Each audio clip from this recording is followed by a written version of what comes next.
Market में लंबे समय तक इन्वेस्टेड रहना या लॉन्ग टर्म इन्वेस्टिंग करना क्यों जरूरी है, इसके फायदे समझते हैं। फायदे क्या क्या है, ये तो सभी को पता है कि आप लंबे समय तक रहेंगे तो आपके फंड में कंपाउंडिंग का असर आएगा, आपको टैक्स बेनिफिट मिलेगा, आपके रिस्क मिटिगेट हो जाते हैं over a period of time, और आपको इन्फ्लेशन से बढ़ के रिटर्न मिलेगा।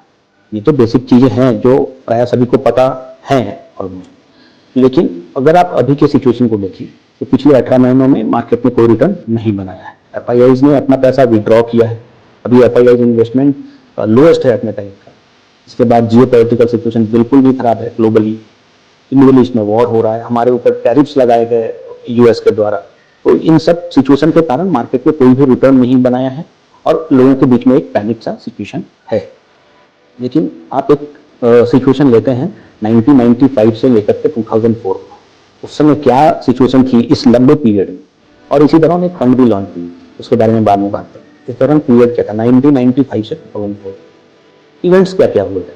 सबसे पहले तो एशियन पेंट्स क्राइसिस आया, उसके बाद इंडिया में एक इलेक्शन हुई 1996 में, पीवी नरसिम्हा राव जी की सरकार गई और एक नई सरकार का गठन हुआ जो चली सिर्फ और सिर्फ 10 या 11 दिनों के लिए। उसके बाद जो नई सरकार बनी वो चली 10 महीने के लिए, उसके बाद जो सरकार चली कोई 11 महीने, उसके बाद 13 महीने, बिल्कुल पॉलिटिकल अनसर्टेनिटी 4 साल तक रहा।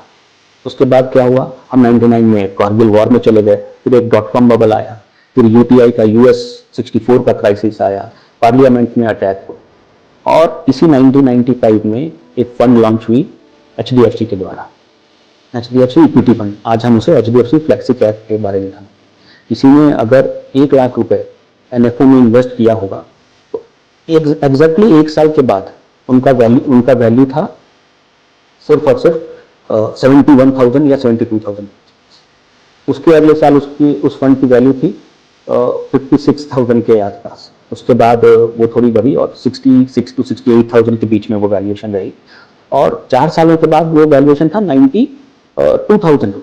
मतलब 4 सालों में 0 रिटर्न, और ऊपर से हम वॉर भी देख रहे थे, सैंक्शन लगे हुए थे हमारे ऊपर, उसके बाद पॉलिटिकल सिचुएशंस बिल्कुल गड़बड़ थी। लेकिन उसके बाद क्या हुआ, अगले ही साल 5वें साल में फंड ने अपना रिटर्न डबल कर दिया, डबल से भी ज्यादा। 1 लाख का वैल्यूएशन हो गया 2,36,000। अगर कोई आदमी 10 साल तक कंटिन्यू कर जाता उसकी वैल्यूएशन 6.5 गुना बढ़, मतलब 6.5 लाख के आसपास उसकी वैल्यूएशन पहुंचा।